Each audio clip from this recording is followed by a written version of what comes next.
So I have to deal with a very Republican family on both sides, very wealthy. Everybody goes to college. Not like Gates wealthy, but wealthy. Very, very solvent, very comfortable, very right in their viewpoints, according to Trump and Ayn Rand. I kind of fell by the wayside being very creative and also bipolar, having chemicals that were different, experimental, failing a lot, but always searching for answers. And what I've come up with may surprise and shock you, but we have a system of bullies, Trump being one of them. Even in schools, teachers bully kids to learn stuff they don't want to learn. And across the board, we have all different gifts.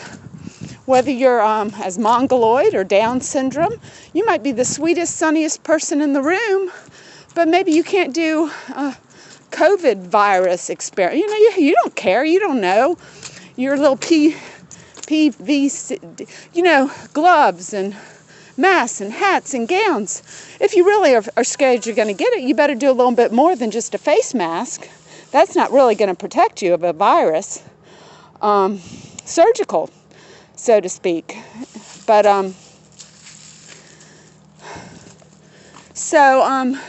to tarry no further about what problems I see, is I see a bunch of people thinking they're so freaking smart, but yet our school systems are failing kids, getting them jobs. And, let's just put it out there. Whether you have a 70, 80, 90, 110, 120, 30, 40, 60, 200, people are not getting jobs they enjoy and they want to do in society. To measure society, you look at the acclaim that the work is valuable and the person feels valued.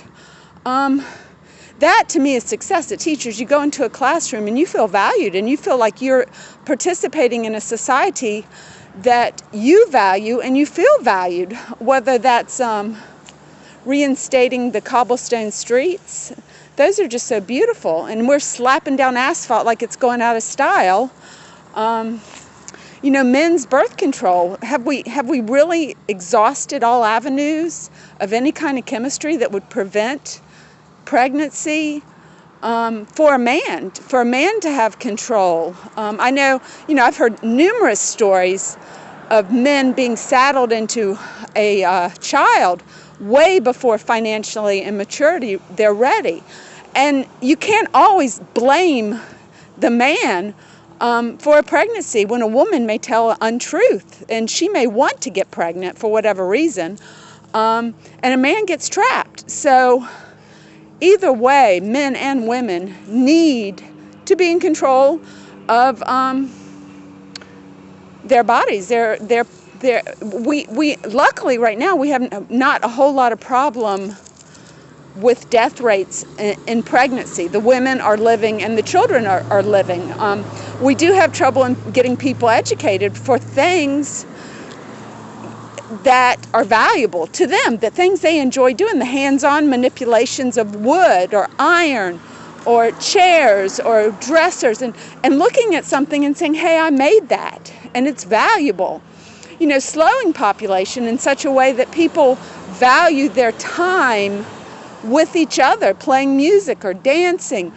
Computers are great for what they do, but what do you do when you're not on a computer?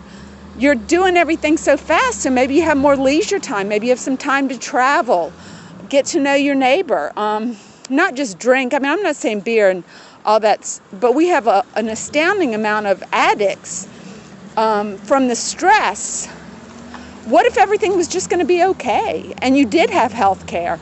That's a big draw, is making sure people have the pride and of an ability to care for each other in health care, dentistry, things like that. Those are things, the value of life. And I'm all about no one in this world, in the entire world, suffering severe poverty. We don't have to have that. And I think that's where the Gates are too, and the Zuckerberg. But what we do have to have is good choices. And I think, I guess as a leader in the arts, I would have to say that being poor can spur you on to being not so poor. And so I'm not against, as long as everybody has health care and a place to live and food to eat, that poor is okay, but maybe you'll work really hard to be not so poor. I mean, I can't say how the world is going to turn, but I guess brought up as a conservative, I do feel like you should work and provide things for other people and rely on other people's, but we're not training people to do things they love to do. And then making it really difficult to make it in the arts, even though, you know, you go to a play and you're like, oh my God, that was so good. Or you go see a painting and a work of art. Studying the arts, that's why I say the blossom is philosophy. And even though you may not be that great of a reader, we can simplify it that you can understand philosophy. That's not that difficult to do. And to be advised that our Constitution and our pursuit of happiness is on the backs of Greek philosophy and Kant and things like that. We never knew about Nietzsche when the Constitution was written. So when you study philosophy, please, you know, take a look into what the United States of America stands for, the leaders, the philosophy that they wrote it on, before you jump the bandwagon and say Greek philosophy is not for you. Of course, the women didn't have much choice back then, but that day and age is still coming, where women have reliability in the sense that we can have children and a family and a career, and be measured by that, and not just the fact that there's susceptibility for sexism in the workplace. And that's just stupidity. That's men being stupid, and we need to get them out of office and put women in their place. Thank you.